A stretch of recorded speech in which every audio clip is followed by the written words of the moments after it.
প্রথমেই বলে রাখি, এই রিভিউ সম্পূর্ণ স্পয়লার ফ্রি, তাই যারা এখনো সিনেমাটা দেখেনি। সিনেমার গল্প শুরু হয় এক সাধারণ সেলুন মালিক মহারাজাকে নিয়ে।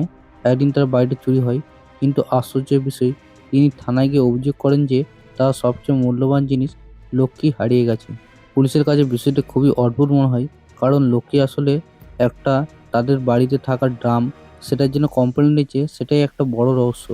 এখান থেকে শুরু হয় এমন এক যাত্রা যা ধীরে ধীরে দর্শককে নিয়ে যায় একের পর এক চমকে দেওয়ার মতন ঘটনার পাশে।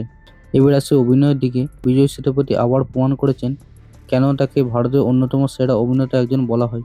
তার অভিনয় ওভার অ্যাক্টিং মনে হয় না, বড় বড় সংলাপ নেই, একজন সাধারণ মানুষের রাগ, কষ্ট এবং দৃঢ়তা সবকিছুই তিনি অসাধারণভাবে ফুটিয়ে তুলেছেন। খলনায়কের ভূমিকায় অনুরাগ কাশ্যপ ও দারুণ কাজ করেছেন। তার উপস্থিতি গল্পে একটা আলাদা অস্বস্তি এবং উত্তেজনা তৈরি করে।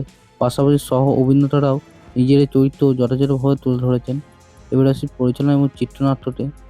এই সিনেমার সবচেয়ে বড় শক্তি হলো নন লিনিয়ার স্ক্রিন প্লে। গল্পটি সরলভাবে এগোয় না, বিভিন্ন সময় ঘটনা ধীরে ধীরে একসঙ্গে জড়ে যায়। প্রথম কিছু প্রশ্ন তৈরি হলেও ধীরে ধীরে সেই প্রশ্নগুলোর উত্তর এমনভাবে সামনে আসে যা দর্শককে চমকে দেয়। পরিচালনা প্রতিটি তথ্য ধীরে ধীরে প্রকাশ করেছেন, ফলে শেষ পর্যন্ত কৌতূহল বজায় থাকে। সিনেমার ব্যাকগ্রাউন্ড মিউজিক এবং সিনেমাটোগ্রাফির প্রশংসার দাবিদার। অন্ধকার পরিবেশ, ক্যামেরার কাজ এবং সাউন্ড পুরো থ্রিলার অভিজ্ঞতাকে আরও শক্তিশালী করে তোলে। বিশেষ করে টান টান মুহূর্তগুলো ব্যাকগ্রাউন্ড স্কোর দারুণভাবে কাজ করেছে। এতে বেশ কিছু সহিংস দৃশ্য রয়েছে এবং কিছু সংবেদনশীল বিষয় তুলে ধরা হয়েছে, তাই পরিবারের ছোট সদস্যের সঙ্গে দেখার আগে বিষয়টি মাথায় রাখা ভালো। আরেকটি বিষয় হলো, প্রথম ২০-৩০ মিনিট গল্প কিছুটা ধীরগতি মনে হতে পারে, কিন্তু ধৈর্য ধরে দেখলে বোঝা যায় কেন পরিচালক এইভাবে গল্প সাজাচ্ছেন। শেষের দিকে এসে পেরে প্রতিটি দৃশ্যের গুরুত্ব স্পষ্ট হয়ে ওঠে।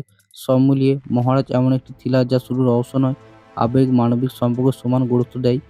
এটি শুধুমাত্র প্রতিশোধের গল্প নয়, একজন বাবার ভালোবাসা, ন্যায় বিচার, আকাঙ্ক্ষা এবং মানুষের মানসিক শক্তির গল্প।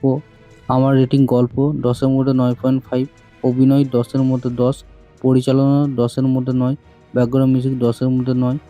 সবশেষে মুভিটাকে ১০-এর মধ্যে ৯.৩ দেবো। আমি যদি এমন থ্রিলার পছন্দ করি যেখানে প্রতিটি দৃশ্যের একটি অর্থ আছে আর শেষ পর্যন্ত গল্প আপনাকে ভাবতে বাধ্য করবে, তাহলে মহারাজা অবশ্যই আপনার ওয়াচ লিস্টে থাকা উচিত। ভিডিওটা ভালো লাগলে লাইক, শেয়ার, সাবস্ক্রাইব করতে ভুলবেন না। দেখা হচ্ছে পরের ভিডিওতে।